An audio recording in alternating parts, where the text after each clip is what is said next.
নমস্কার। আজকে এমন একটা রেসিপি আপনাদের সাথে শেয়ার করব, আপনাদের জিভে পানি চলে আসবে। আমার ছাদ বাগানে 3টা বেগুন গাছ লাগাইছি। এতে এত বেগুন হয়েছে, দু একদিন পরে পরে নানানভাবে ভর্তা বানাচ্ছি, ভাজি খাচ্ছি, তরকারি খাচ্ছি, তারপরেও শেষ করতে পারছি না।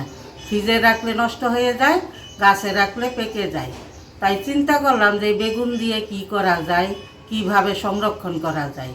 তো আমি আজকে বেগুন দিয়ে কি করব চলেন আপনাদেরকে দেখাচ্ছি। এই যে দেখেন কতগুলো বেগুন জমা হয়ে গেছে।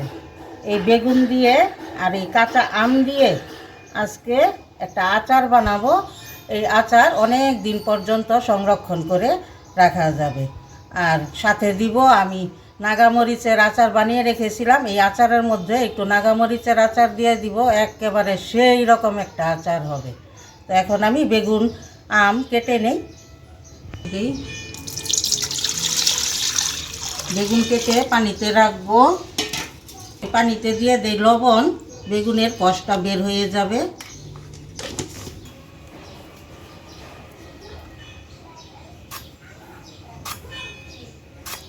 এই যে এরকম করে কেটে নিচ্ছি।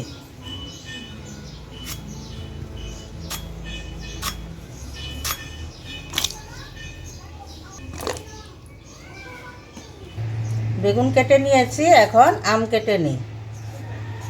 আমটা দিলে আচারটা টক টক লাগবে, টক মিষ্টি ঝাল ঝাল লাগবে, অনেক ভালো লাগবে খেতে। এখন তো অনেক রকমের শাক বাজারে পাওয়া যায়, ওই শাকের সাথে একটু করে আচার নিলে একেবারে সেই স্বাদ জমে যাবে।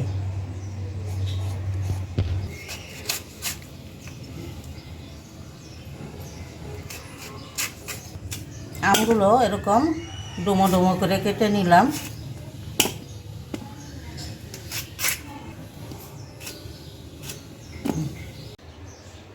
আচার বানানোর জন্য প্রথমে একটা মশলা রেডি করব। দিয়ে দেই ধনিয়া, জিরা, একটা শুকনা মরিচ, কালো সরিষা, কালো জিরা, পাঁচফোড়ন, আর সাথে দিয়ে দেই একটা তেজপাতা। এই মশলা এখন একদম হালকা আছে ভেজে নিব। গন্ধটা যখন বের হয়ে যাবে তখনই নামাই নিব। একদম হালকা আছে ভেজে নিব। গন্ধ বের হয়ে গেছে, এখন চুলা থেকে নামাই নিই। এটা ঠান্ডা করে পরে ব্লেন্ড করে নিব। আচার বানানোর জন্য প্যানে দিয়ে দেই সরিষার তেল।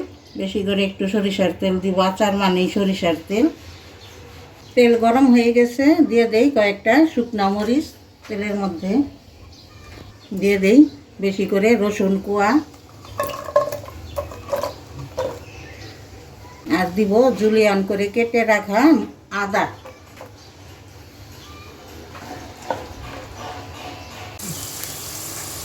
রসুন, শুকনা মরিচ আর আদা কুচি একটু তেলে ভেজে নিলাম। এখন দিয়ে দেই এই কেটে ধুয়ে রাখা বেগুন।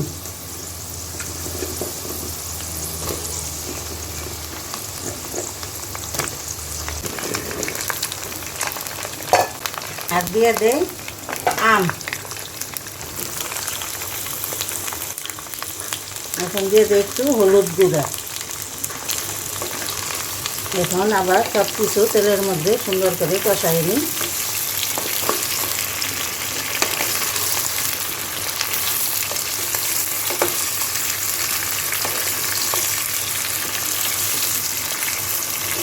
দিয়ে দেই স্বাদ মতো লবণ। দেখেন কত সুন্দর দেখা যাইতেছে, একেবারে লোভনীয় একটা খাবার। এখন দিয়ে দিব এই যেখানে আমি নাগামরিচের আচার গত বছর বানিয়ে রেখেছিলাম। দেখেন কত সুন্দর, এখনও কত ভালো আছে। আর এখান থেকে এখন একটু নাগামরিচের আচার এখানে দিয়ে দিব। অনেক ঝাল, এই যে একটু দিলেই অনেক ঝাল হয়ে যাবে। নাগামরিচটা দেওয়াতে আচার থেকে এত সুন্দর একটা গন্ধ বের হয়েছে, বলার মতো না।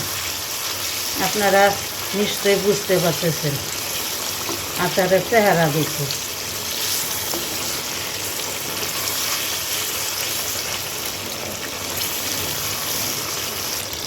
যেহেতু আম দিয়েছি টক, এখন দিয়ে দেই একটু চিনি।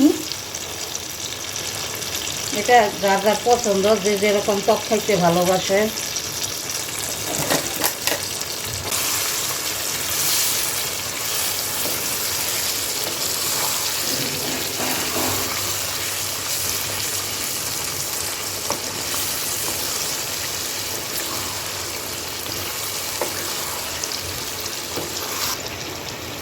এখন দিয়ে দেই ভিনেগার।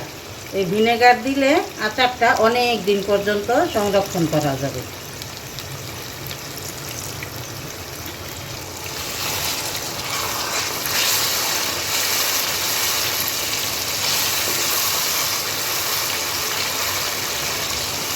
আচার প্রায় হয়ে গেছে। এখন এই যে শুকনো খোলায় ভেজে নেওয়া সব মশলা দিয়ে দিই। আধা ভাঙ্গা করে নিয়েছি, একদম মিহি করি নাই। আচারের মশলা দিয়ে দিই।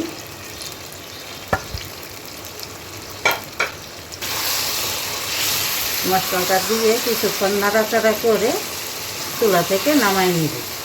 দেখেন কি সুন্দর একটা আচার হয়েছে, চিন্তাও করতে পারিনি বেগুন দিয়ে এত সুন্দর আচার হবে।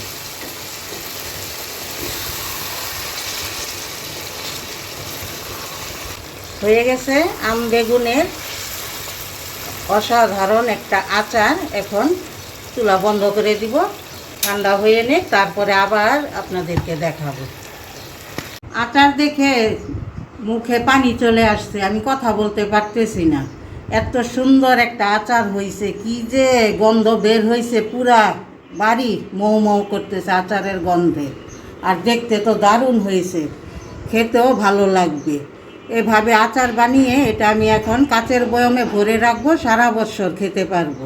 আপনারা চাইলে এভাবে বানিয়ে খেতে পারেন।